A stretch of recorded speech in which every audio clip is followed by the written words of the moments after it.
Assalamualaikum warahmatullahi wabarakatuh. Baik adik-adik sekalian, perkenalkan nama saya Muhammad Riyadi. Saya akan menjelaskan latar belakang terjadinya periode dakwah Muhammad SAW di Madinah. Sebelum itu kita mengetahui pengertian dakwah terlebih dahulu. Berdakwah dimulai dari diri sendiri, di mana sebelum mengajak orang lain meyakini kebenaran Islam dan mengamalkan ajarannya. Maka terlebih dahulu kita harus meyakini kebenaran Islam dan mengamalkan ajarannya. Metode dakwah sesuai dengan petunjuk Allah Subhanahu wa taala dalam surah An-Nahl ayat 125.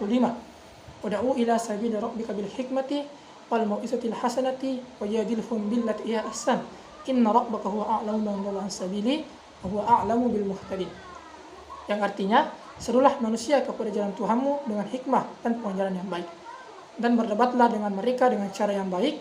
Sesungguhnya Tuhanmu, dialah yang lebih mengetahui siapa yang sesat di jalannya, dan dialah lebih mengetahui siapa yang mendapat petunjuk.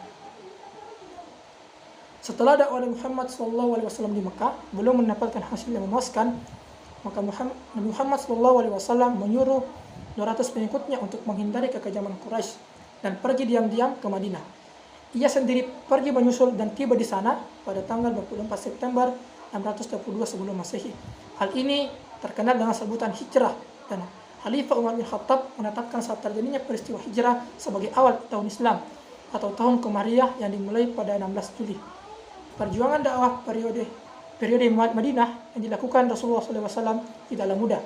Di tempat baru semasa hijrah, tak sedikit fitnah didapati Rasulullah SAW selama menyebarkan Islam. Berbagai persoalan semasa berdakwah di kota yang dulu dikenal dengan Yasrib ini berhasil diatasi oleh Rasulullah SAW. Pada puncaknya, beliau berhasil menaklukkan kota Madinah dan menjadikannya bagian dari wilayah kekuasaan Islam. Muhammad yang mendapatkan sambutan yang hangat ketika tiba di Yasrib segera mendapatkan pengikut, dan sebagian penduduknya menjadikan Nabi sebagai pemimpin mereka. Penduduk kota ini terdiri dari 3 golongan. Yang pertama, penduduk asli Ansor karena mereka membantu kepentingan Nabi. Dan yang kedua, Al-Muhajirin, yaitu mereka yang hijrah dan dari Mekah untuk mencari perlindungan di dalamnya. Dan yang ketiga, umat Yahudi, yaitu sedikit demi sedikit dipaksa keluar dari Arab. Dari golongan pertama dan kedua Nabi membentuk pasukannya. Sesudah hijrah Muhammad di kota ini, kota Yasrib menjadi tempat kelahiran Islam dan tempat berlindung bagi umat Islam. Maka disebut kota Nabi, atau sekarang dinamakan dengan kota Madinah, atau kota yang diterangi oleh cahaya, atau Al-Madinah Al-Munawwarah. Dan makam Nabi juga terdapat di kota ini. Baik, itulah penjelasan dari materi saya tentang latar belakang periode sasi dakwah Muhammad SAW di Madinah. Materi selanjutnya akan dijelaskan oleh saudara Nusri. Terima kasih. Assalamualaikum warahmatullahi wabarakatuh. Baik, bismillahirrahmanirrahim. Assalamualaikum warahmatullahi wabarakatuh. Nah, apa kabar adik-adik sekalian? Semoga kalian sehat-sehat semua. Nah, pada kesempatan siang hari ini saya akan menjelaskan periodisasi dakwah Rasulullah Sallallahu Alaihi Wasallam di Madinah. Nah, yang saya akan jelaskan di sini apa sih tujuan dari dakwah Nabi Muhammad Sallallahu Alaihi Wasallam ini. Nah, sebelum kita ke tujuannya, terlebih kita tahu dulu bahwa Nabi Muhammad ini dan para sahabatnya selalu berdakwah kepada penduduk Madinah tanpa mengenal rasa lelah dan putus asa tentunya. Nah, dakwah Rasulullah ini ditujukan untuk orang-orang yang sudah masuk Islam dan orang-orang yang belum masuk Islam. Nah, dakwah kepada umat Islam ini bertujuan agar mereka mengetahui seluruh ajaran Islam, baik yang diturunkan di Mekah ataupun yang diturunkan di Madinah, kemudian mengamalkannya dalam kehidupan sehari-hari, sehingga mereka betul-betul menjadi umat yang bertakwa. Nah, selain itu, Rasulullah SAW ini dibantu oleh para sahabatnya melakukan usaha-usaha nyata agar terwujud persaudaraan sesama umat Islam dan berbentuk bermasyarakat madani di Madinah. Nah, sedangkan dakwah yang ditujukan kepada orang yang belum memeluk agama Islam itu bertujuan agar mereka bersedia menerima ajaran Islam sebagai agamanya, mempelajari ajaran-ajarannya dan mengamalkannya tentunya, sehingga menjadikan umat Islam yang beriman dan beramal soleh, yang berbahagia dunia maupun akhirat, untuk menjaga keselamatan dalam menyebarkan kepercayaan dan mempertahankan dari yang menghalang-halanginya. Maka barang siapa yang mau memeluk agama Islam tidak boleh merasa takut dari keributan dan tekanan. Ini diterangkan dalam Al-Quran sebagai berikut, yaitu dan perangilah musyrikin itu, semuanya sebagaimana mereka memerangi kamu semuanya, dan ketahuilah bahwasanya Allah bersama orang-orang yang bertakwa. Nah, itulah tadi apa tujuan dari dakwah Nabi Muhammad. Nah, selanjutnya ada yang namanya strategi dakwah dari Nabi Muhammad SAW, yang bukan saya yang jelaskan, akan dijelaskan oleh rekan saya, yaitu saudari Nurandini. Bismillahirrahmanirrahim. Assalamualaikum warahmatullahi wabarakatuh. Alhamdulillahirabbil alamin wa bihi nasta'inu ala umurid dunya waddin. Assalatu wassalamu ala rasulihil karim wa ala alihi wa sahbihi wattabi'in faman tabi'ahum bi ihsani ila yaumiddin. Alhamdulillah, terima kasih banyak atas kesempatan yang telah diberikan. Perkenalkan, nama saya Nurandini. Di sini saya akan menjelaskan sedikit tentang strategi dakwah Nabi Muhammad SAW dan para sahabat di Madinah. Nah, untuk materi pokok kami membahas tentang periodisasi dakwah Nabi Muhammad SAW, dan saya diberikan tugas untuk menjelaskan sedikit tentang strategi dakwah Nabi Muhammad SAW di Madinah. Nah, untuk yang pertama, strategi yang dilakukan oleh Nabi Muhammad SAW yakni membangun masjid.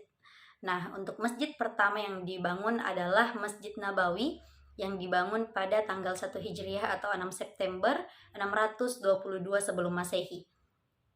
Nah, untuk yang kedua, Nabi Muhammad SAW ingin mempersaudarakan kaum Muhajirin dan kaum Ansar, di mana seperti yang kita ketahui bahwa kaum Muhajirin ini adalah umat Islam dari Mekah yang ikut hijrah bersama Nabi Muhammad SAW ke Madinah.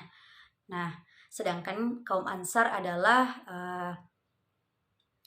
umat Islam yang memang ada di Madinah, dan ia adalah orang yang menyambut hangat kedatangan kaum Islam ke Madinah. Nah, inilah misi Nabi Muhammad SAW, yakni menyatukan mereka atau mempersaudarakan kaum Ansar dan kaum Muhajirin. Selanjutnya yakni membangun pasar-pasar. Nah, untuk pasar pertama yang dibangun Nabi Muhammad SAW itu tidak jauh lokasinya dari Masjid Nabawi, di mana pasar-pasar ini dibangun agar bisa mengajarkan kepada umat Islam bagaimana tentang perekonomian dan sebagainya. Mungkin 3 strategi tadi adalah strategi yang dijalankan Nabi Muhammad SAW selama di Madinah, dan mungkin hanya itu yang bisa saya sampaikan kepada adik-adik sekalian. Terima kasih atas perhatian dan kerjasamanya. Wallahu yatawalla sholihin. Wassalamualaikum warahmatullahi wabarakatuh.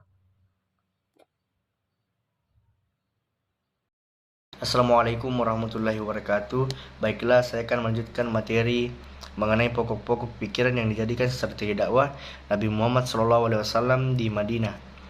Pertama, berdakwah dimulai dari diri sendiri. Sebelum mengajak orang lain meyakini kebenaran Islam dan mengamalkan ajarannya, tentu saja terlebih dahulu orang yang berdakwah itu harus meyakini kebenaran Islam dan mengamalkan ajarannya. Jadi sebelum kita berdakwah itu, seharusnya terlebih dahulu kita harus meyakini kebenarannya Islam, kebenarannya adanya Allah Subhanahu wa taala, dan adanya para malaikat dan para nabi dan kitab-kitab Allah Subhanahu wa taala, dan mengajarkan ajaran agama Islam seperti sholat, menunaikan zakat dan berpuasa. Tentunya kita harus terlebih dahulu mengamalkan ajaran tersebut.